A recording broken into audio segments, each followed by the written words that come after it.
ustedes impulsaron el tema de compre colombiano y ahorita el 21 es ya el día sin IVA.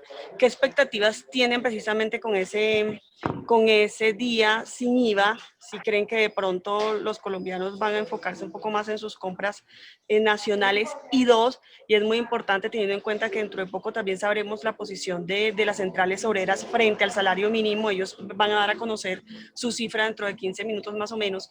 ¿Cuál es la posición de ACOPI frente al salario mínimo del próximo año? Sí, bueno, Liz, gracias.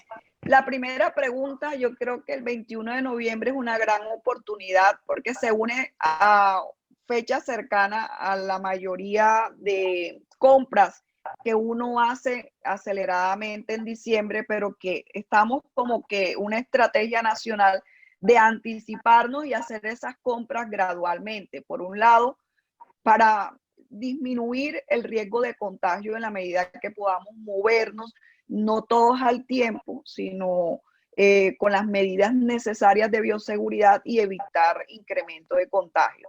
Por otro lado, sí estamos seguros que por las características propias de las compras que normalmente se hacen a fin de año, que hay mucho consumo de temas de accesorios, de confección, textil, marroquinería, calzado, cuero, estamos convencidos que vamos a consumir mucho producto nacional. ¿Y por qué estamos convencidos? Yo creo que el mismo uso de tecnologías, de canales virtuales, las redes sociales, ha dado mucha visibilidad a muchos emprendedores y de producción nacional que tienen productos de alta calidad y a precios muy equilibrados de acuerdo a la calidad que ofrecen y que nosotros como ciudadanos también tenemos el compromiso de apoyarlos a su crecimiento consumiéndoles. Con el segundo tema de salario mínimo, nosotros estamos haciendo precisamente un análisis que ya lo entregaremos a más tardar el día martes. Sin embargo, Liz, puedo anticipar que nosotros estamos basados en una inflación que está muy controlada y que se piensa no va a cerrar más del 2% y un factor de productividad que muy seguramente en esta ocasión también va a ser negativo. En ese orden de ideas estamos seguros que no tenemos un parámetro en el sentido de que son cifras totalmente distantes, el promedio, si lo miramos 15 años atrás, porque no habíamos vivido una pandemia. Entonces, si bien es cierto, tenemos que seguir considerando los factores de productividad e inflación porque es la actualización del valor del dinero, la capacidad de consumo en un momento dado. No podemos olvidar que estamos en un año totalmente atípico y que estas características que hoy estamos viviendo la vamos a ir superando gradualmente, porque por un lado está el tema de la vacuna, pero por otro lado está el alto riesgo que va a depender del comportamiento del ciudadano. Ustedes pueden ver países más desarrollados como esa curva de contagio se ha incrementado significativamente y que uno no puede prever ahora que si vamos a tener que volvernos a encerrar o a dejar de funcionar o no, eso no se puede decir. Hay que esperar, pero creo que lo que podemos aportar entre todos es un buen comportamiento para minimizar la posibilidad de contagio. Doctora, quisiera preguntarle, teniendo en cuenta que las MIPYMES son la mayor parte del tejido empresarial en el país y se ha hecho una invitación para que se haga el pago de la prima en el sector privado también, acogiéndose a lo que hizo el sector público. Quisiera saber, entre las MIPYMES, ¿qué porcentaje de ellas se han acogido a esta propuesta, a esta invitación? Nosotros hemos hecho como un análisis a través de las diferentes juntas directivas de todo el país, son 12 departamentos, y en promedio podemos decir que la disposición está entre un 20 y un 30% de empresarios que sí tienen las posibilidades de pagar. ¿Por qué insisto en posibilidades? Porque hay muchos que quisieran hacerlo, pero las condiciones no son las mejores porque ustedes saben que de las cosas que más se ha afectado y apenas lo estamos recuperando parcialmente son los ingresos. Entonces, si entre un 25 y un 30% de los empresarios está dispuesto a anticiparlo, quizás no exactamente terminen todos en noviembre, pero sí adelantarla lo más posible antes de mediado de año, del mes de diciembre. Doctora, y ese 15 a 30% de empresarios que anticiparían la prima, más o menos, ¿cuántos son? Bueno, nosotros entre el 20 y 30%, nosotros podemos decir, sacamos unas cuentas, Derlis, tú me ayudas, eran 700.000 millones aproximadamente. Sí, señora, un aproximado. Sí, 700.000 millones. Sí, aproximadamente que se estarían anticipando. Directora, buenos días. Yo tengo una pregunta y es la siguiente. El próximo martes ya el DANE revelará el dato del PIB del tercer trimestre. No sé si ustedes como gremio tienen algún tipo de pronóstico, estimación de cómo han visto o cómo ven que va a ser el resultado de la actividad económica pues, del país en el tercer trimestre y un acumulado ya para final de año, si de pronto ustedes concuerdan también con las cifras del gobierno. Derlis, nuestras proyecciones todavía no las hemos actualizado, pero Derlis les puede decir que hasta ahora el análisis que llevamos, ¿por dónde va Derlis, por favor? Sí, buenos días. Con respecto al tercer trimestre, sí, teniendo en cuenta que el indicador de seguimiento de la economía de los meses de julio y agosto estuvo entre 9 menos, con una contracción de entre 9 y 10 punto algo por ciento. Y para el tercer mes, que es septiembre, pues que aún no se ha entregado la medición, se espera que sea, que tenga una contracción cercana al 4,5%. Se estimaría que este decrecimiento para el tercer trimestre estaría cercano al 8%, lo cual, pues al cierre, las proyecciones están enfocadas a que al cierre del año el PIB podría estar contrayéndose entre un 8 y 10%. ¿Qué proyecciones de lo que tiene que ver con la costa atlántica, cómo han trabajado, cómo les ha ido a las anteriores ACOPI? Usted como presidenta, buen día, doctora, muchas gracias. Sí, buen día. Norberto, mira, el salario mínimo, reuniones, precisamente el 18, la próxima semana, se va a realizar una reunión de la comisión y el único punto precisamente es fijar el calendario de reuniones de negociación de salario mínimo. Y en términos general, pero con el enfoque nacional, lo que estamos diciendo, no estamos entregando cifras, la próxima semana entregaremos una propuesta. Sin embargo, cuando uno mira una inflación que muy probablemente no va a pasar del 2% y un factor de productividad negativo y unos antecedentes en promedio del 6% y incremento del salario mínimo, 5 o 6%, nosotros tenemos que mirar realmente a profundidad esa realidad, sí, ser consecuente, una actualización del poder adquisitivo que es súper necesario. También ser consecuentes que tenemos que generar un equilibrio entre las posibilidades de ingreso, pero también considerar la gran afectación que ha tenido el sector empresarial y que ustedes saben que está haciendo un gran esfuerzo, por lo menos para recuperar el empleo que se ha perdido, que en un momento llegó a cifras superiores a 5 millones de pérdida de empleo y que gradualmente los hemos ido recuperando. Pero en la medida que no se active apropiadamente la demanda, nosotros creo que no pudiéramos hacer proyecciones tan cercanas a las que habíamos hecho años anteriores. Un mensaje como final de esa encuesta es que a pesar de la situación, vemos que ya el sector empresarial tiene un poquito más de tranquilidad cuando expresan en que consideran incrementos en producción, ventas y empleo y también en inversión muy representativos si lo comparamos con el segundo trimestre. En producción hay una expectativa de incremento, de aumento de 5 puntos porcentuales comparado con el anterior trimestre, en ventas de 7 puntos porcentuales y en empleo de 15 puntos porcentuales comparado con el segundo trimestre. El único indicador que sí nos dio algo indicativo, que son los que monitoreamos permanentemente, es en materia de exportaciones, pero ustedes también lo entienden que es un tema bastante complejo y sobre todo que nuestro segmento MIPYME no es que sean significativamente exportadores.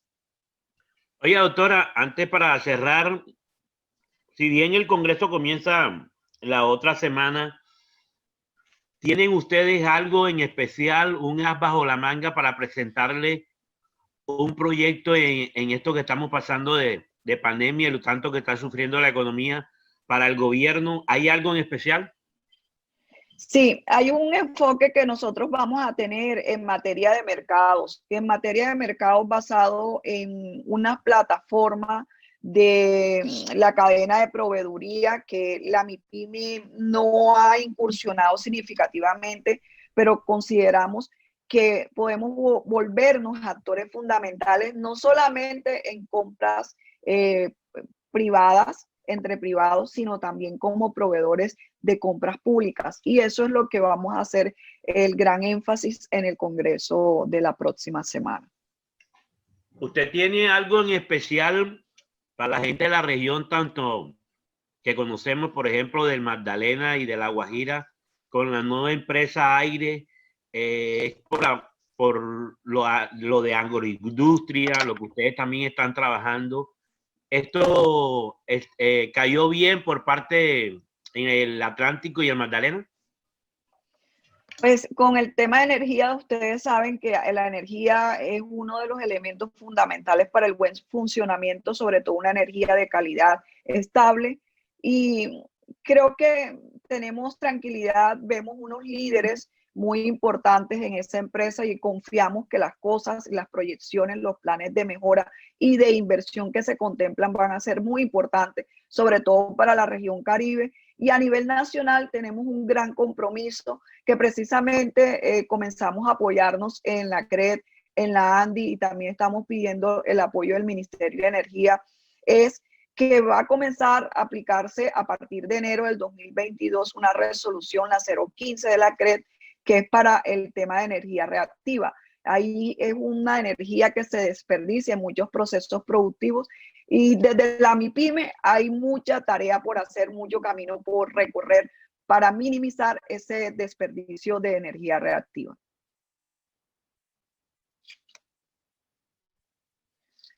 Bueno, no sé si hay alguna otra pregunta de los participantes. Freddy, que lo veo, Juan Ruiz. Sí, tengo una pregunta. Adelante.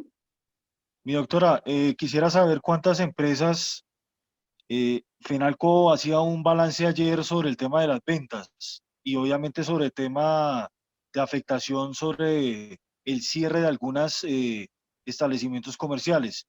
Quisiera preguntarle cuántos en las pymes establecimientos han sido afectados o han tenido un cierre definitivo, afectación obviamente en ventas, y lo segundo, en materia de acceso al crédito, ¿qué tanto ha mejorado esa situación tras las últimas medidas que ha tomado el Fondo Nacional de Garantías? Bueno, les cuento y comienzo, Freddy, por la última, que en materia de créditos la situación ha ido mejorando porque nos encontramos que el 27% de los empresarios que nos respondieron la encuesta del tercer trimestre, sus recursos, lo que han utilizado, han sido créditos, vía crédito. De ese 27% de empresarios, hay el uso de recursos ha sido precisamente por la gran mayoría para reactivación, otros en una proporción menor para el pago de nómina. Y en temas de refinanciación de pasivos, que es muy importante, que quedó estipulado a través de la Comisión de Alto Nivel de Financiamiento, esa línea para la microempresa. ¿Y por qué decimos que es muy importante, Freddy? Porque, y allí respondo la primera, nosotros no tenemos el inventario de empresas que no han abierto, porque primero no tendríamos la capacidad de sondearlo y por eso es otra de las cosas que vamos a insistirle al ministro de Industria y Comercio, que ojalá podamos hacerlo con el apoyo de Confecámaras, y es mirar qué tanto microempresa, porque acuérdense que en el país tenemos más de 1.600.000 empresas, pero de esas prácticamente el 90% son micros. Y lo que nosotros vemos que hay un gran reporte de empresas que han activado, pero la micro está un poco rezagada en el proceso de la misma reactivación como tal. Pero no tenemos la cifra concreta.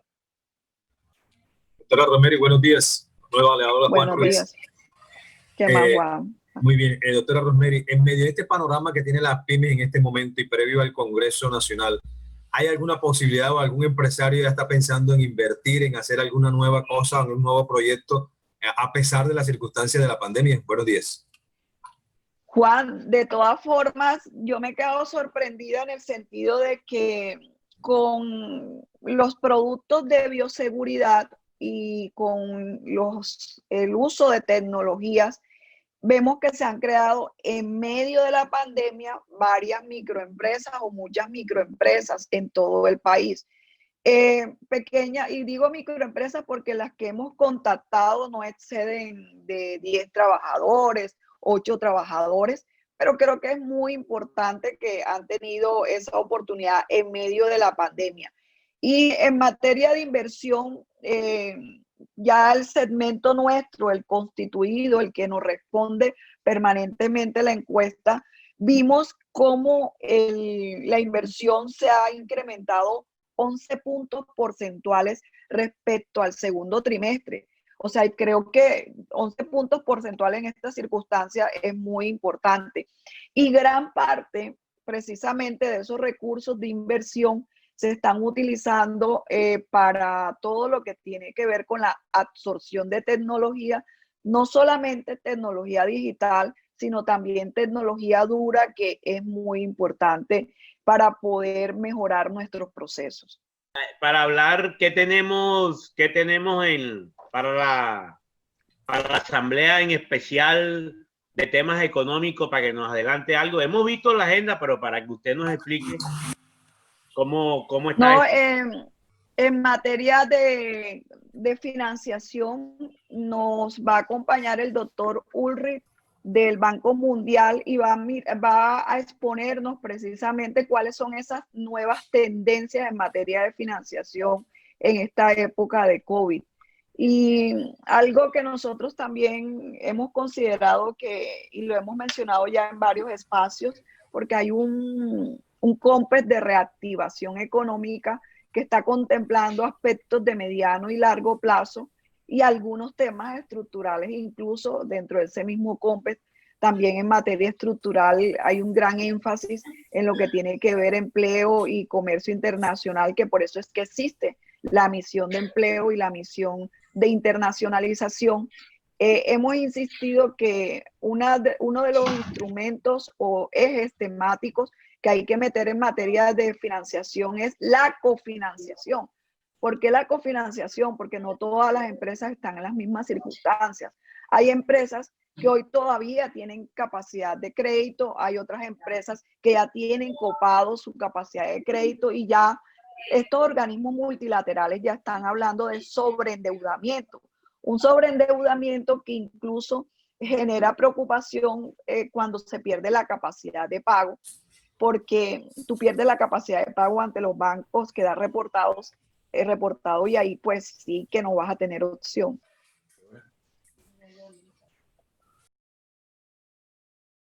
No, doctora, quería preguntarle sobre el informe del Consejo Gremial, que obviamente es de su conocimiento, que muestra unas complicaciones, unos obstáculos para el tema del desarrollo de la inversión y del crecimiento de la economía. Para lo que son las MIPYMES, quería preguntarle cuál es digamos, esa barrera que ha tenido el sector empresarial para poder no solo dar reapertura a sus actividades, sino también a la reactivación y mejorar las condiciones tanto para la actividad de las MIPYMES como para el tema de la generación de empleo. Si es que se puede llamar generación de empleo o por lo menos la sostenibilidad de esos empleos. Sí, primero la estructura de costos. nosotros tenemos hoy una estructura de costos mucho más pesada y ustedes lo pueden mirar en el comportamiento incluso de los sectores que nunca han cerrado. El porcentaje de utilidad que han tenido los sectores no es que ha sido tan significativo y hay un relacionamiento directo a tamaño. A menor tamaño, las posibilidades de mejor resultado son menores que a mayor tamaño. Por otro lado, acuérdense que a nosotros nos llega el COVID y ya nosotros traíamos temas estructurales muy complejos, como por ejemplo los costos salariales y no salariales. Nosotros, dentro de los costos no salariales, Acopi hizo un estudio que contrató a la NIF y como segmento MIPYME, nosotros tenemos una estructura de costos tan pesada que puede estar llegando al 54% aproximadamente y a mayor tamaño va disminuyendo.